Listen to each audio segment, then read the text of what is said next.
Update. Am I the arsehole for secretly planning on moving out, despite my sister-in-law expecting to have her wedding at my place? Original story. I, 39 female, worked really hard at building my relationship with Ryan, 43 male. I accommodated him into my schedule, did things to help him feel loved and appreciated, and did my best to be a doting girlfriend. I'm ashamed to admit it, but after all I've done, I feel that I can't stand him. I don't even hate him. I'm just repulsed. I discovered that he's extremely immature and not in a fun-loving way. Whenever I point this out, he says he's like Peter Pan. This used to cause emotional distress, but I've passed that. He's a very controlling person who still thinks being mummy's little boy is some kind of an achievement. He talks about his childhood very vividly and acts like he's still able to get away with anything. Ryan describes his sex encounters with his exes in detail, despite making me feel horrible. I don't feel appreciated. He shushes me whenever I bring up my heritage because it's only keeping me tied to the past. He criticized my love for my childhood home and got very triggered because I mentioned some dear high school friends who happen to be guys. I've built a good career. Well, he games all the time. I'm fed up. In 3 years, I worked hard to complete my MBA, consolidate my small business, and now I have some major companies as clients. In the meantime, Ryan keeps relying on favors to get a job and he keeps getting fired. I've asked him to control his instinct to get freebies. He's content with getting free stuff instead of actually buying something that he likes. Last summer, he dragged me to a kiosk at the farmer's market because the guy offered him a free sandwich. What's eating me up is that he can't give me a straight answer after I've become suspicious that he lied about his degree. This is very serious because it means that he lied about his prospects and he allowed me to include him in my life, and somehow he's tried to force me to be responsible for him. I was made to believe he had found a job, only to find out that he was attending board games tournaments at a local indie gaming shop. My feelings for him have changed since last New Year's Eve when he stood me up to go see his family and I wasn't allowed to join. We had already made plans for a quiet and romantic evening and I brought the food and the wine and he waited until 2 p.m. to let me know that I would be spending it alone. He said mother-in-law needed him because New Year's Eve gives her flashbacks from father-in-law. As background, father-in-law left her in the 90s and married his mistress in the 2000s. I felt horrible. He knew New Year's Eve is important to me and that I was looking forward to a romantic evening and that my family lives on the other side of the country. He knows being here is a sacrifice for me because I have kids that I bend over backwards to spend time with, and that flying every Wednesday to see them is a huge part of being present. I took a client whose deadline was January the 2nd. Their culture doesn't celebrate New Year's Eve, and I agreed because I needed the money. That was a game changer for me, but my heart was broken. After that, I've tried to work around not losing my love for him, but what I feel is that I'm experiencing the pain of losing respect for this man. I can't stand it. I can't even look at him and I feel very guilty because I'm finding my happiness behind his back. I feel like I'm doing something wrong. I constantly make up supposed work schedules just to get away from him. I can't take this anymore. His sister asked me to allow her to have her wedding at my place because she can't afford anything else. And now she's not speaking to me, but she still expects me to host her. I agreed on having the wedding where I live because I thought we could actually get to know each other and it would help to create a good relationship, which is important to me. I don't know if she's not speaking to me because she feels she doesn't need me anymore or because there's something I don't know that's happening. I'm mentioning this because sister-in-law, female 41, and mother-in-law, female 69, have a history of playing victim, and sister-in-law finds ways to get aggravated constantly. I tried to talk to her, and she has simply ignored my calls and my messages. I thought that because of this, she had decided to have her wedding elsewhere, but now I'm being informed that I need to remove my pets on my furniture so that she can use my living room for her ceremony. I texted and called to get clarification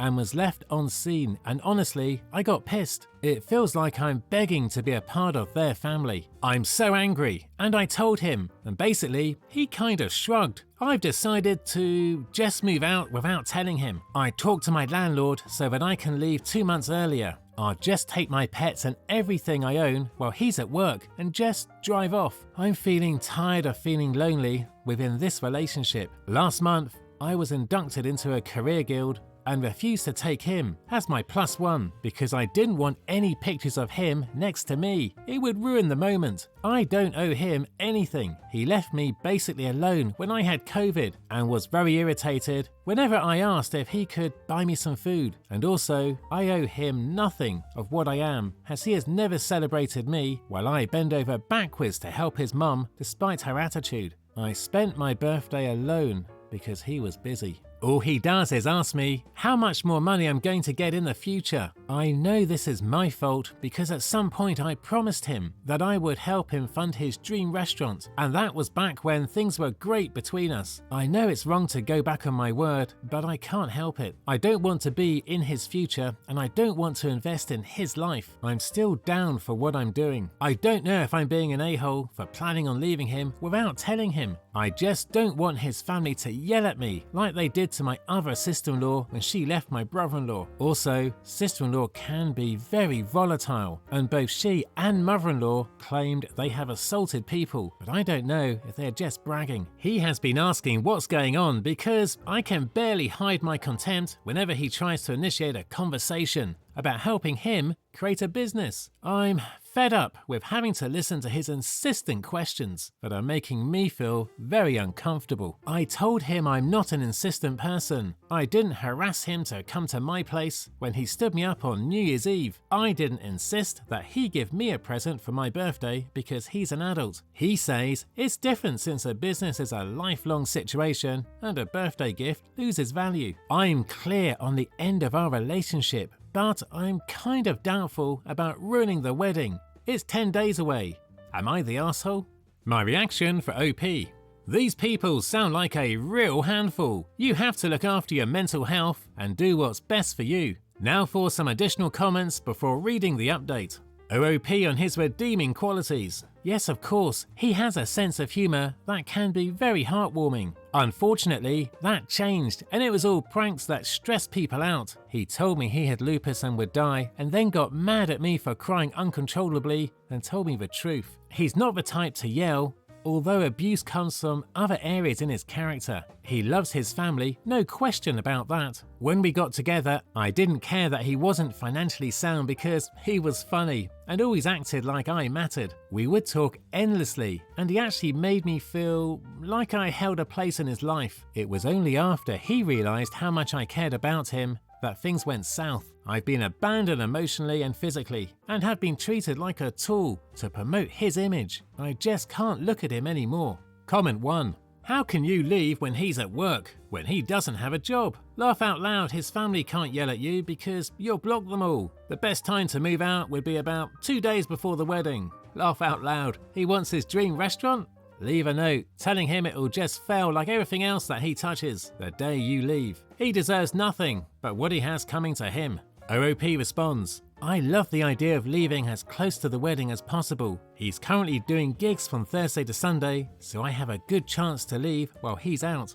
Now for the update. Update. First and foremost, I want to express my sincere gratitude to everyone who has supported me through this incredibly challenging time. Your advice, empathy, and words of encouragement have meant more to me than I can adequately express. I appreciate every single comment and message, and I want to provide a thorough update on where things stand now. As you might recall, my situation involved a series of unfortunate events that culminated in me moving out of my old place due to severe personal issues with my ex and his family. The decision to move out was not easy, but it was necessary for my peace of mind and well-being. The first major hurdle was dealing with the logistics of moving. Fortunately, my former boss stepped in to help me with emergency movers. Her company's cargo division couldn't provide direct assistance due to their work schedule, but she helped me find movers who were willing to take on extra work outside of their regular hours. Her intervention was a lifeline during a chaotic period, and I'm profoundly grateful for her support. The moving process was both physically and emotionally exhausting, but it was made more manageable thanks to her help. Once I had settled into my new place, the next step was to ensure that the old place was secure. I took the advice of many Redditors and changed the locks to prevent any unauthorized access. I also paid the landlord a cleaning fee to address any potential issues that might arise from the inspection. The inspection went smoothly, and the landlord agreed to release me from the lease without any significant issues. I was relieved to have that chapter closed, even though it was a stressful process. In the midst of these logistical challenges, I also had to manage the emotional and interpersonal fallout. I reached out to my family to explain the situation and arranged for my pets to be flown to them. Finding a pet-friendly place immediately was not feasible, so I wanted to ensure that my pets were in a safe and loving environment. The movers I hired were efficient and professional, and I was able to get all my belongings packed and moved out of the old place in a timely manner. My interactions with my ex during this period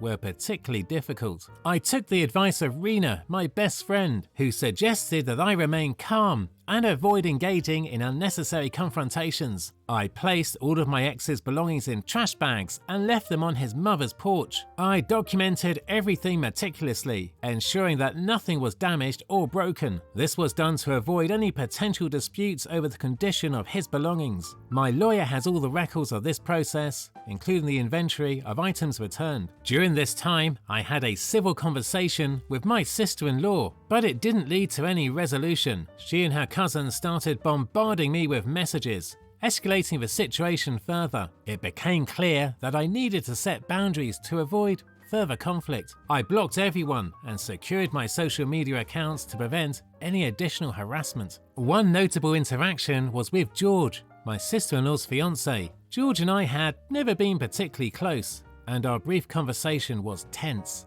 He was surprised and irritated by the situation, and he had been misinformed about the venue change. This led to a heated discussion, where I felt compelled to defend myself against false accusations. I provided evidence of my ex's derogatory comments about George, which seemed to shock him.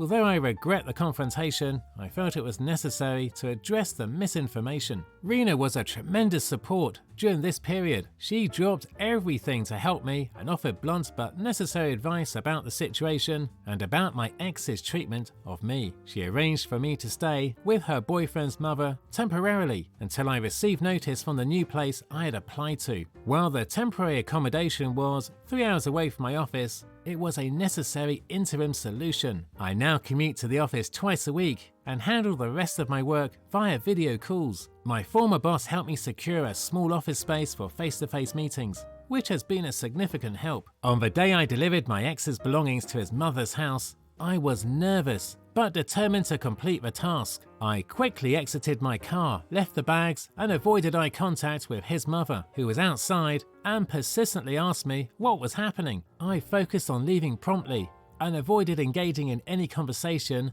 with her. My ex soon contacted me, accusing me of being petty and unjustified. He wanted to come to my old place to discuss the situation, but I made it clear that I no longer resided there and had no intention of discussing anything with him. His attempts to manipulate and gaslight me were frustrating but expected. He expressed anger, demanded that I show up, and tried to shift the blame onto me for his family's well-being. I reiterated that his sister could have her wedding elsewhere, as she had ignored my previous messages. Maintaining my composure was challenging but crucial. His behavior was aggravating, and he transitioned from confusion to anger, making baseless accusations about me. I had a surprisingly civil conversation with my sister-in-law, but it didn't lead to any resolution. She and her cousins continued to harass me, escalating the situation further. During this period, I encountered George again. Our interaction was tense, as he had been misinformed about the venue situation. His attitude was a mix of surprise and irritation, and he accused me of taking money and causing trouble. I provided evidence to counter his claims, including voicemails where Ryan disparaged him. Although the confrontation was stressful, I felt it was necessary to defend myself. The group call that followed was chaotic but essential.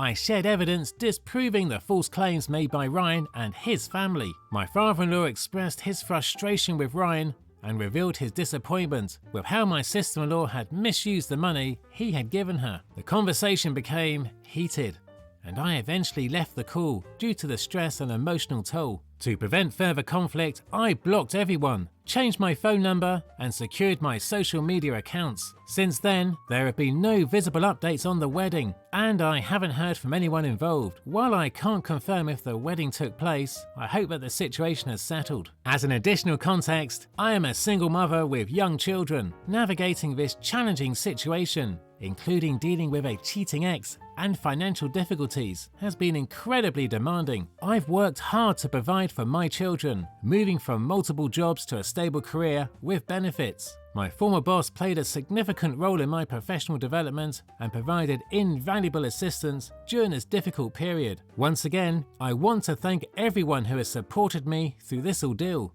Your support has made a significant difference, and I am deeply grateful for your kindness and understanding. If you enjoyed this episode, please hit the like and subscribe button down below. Thank you.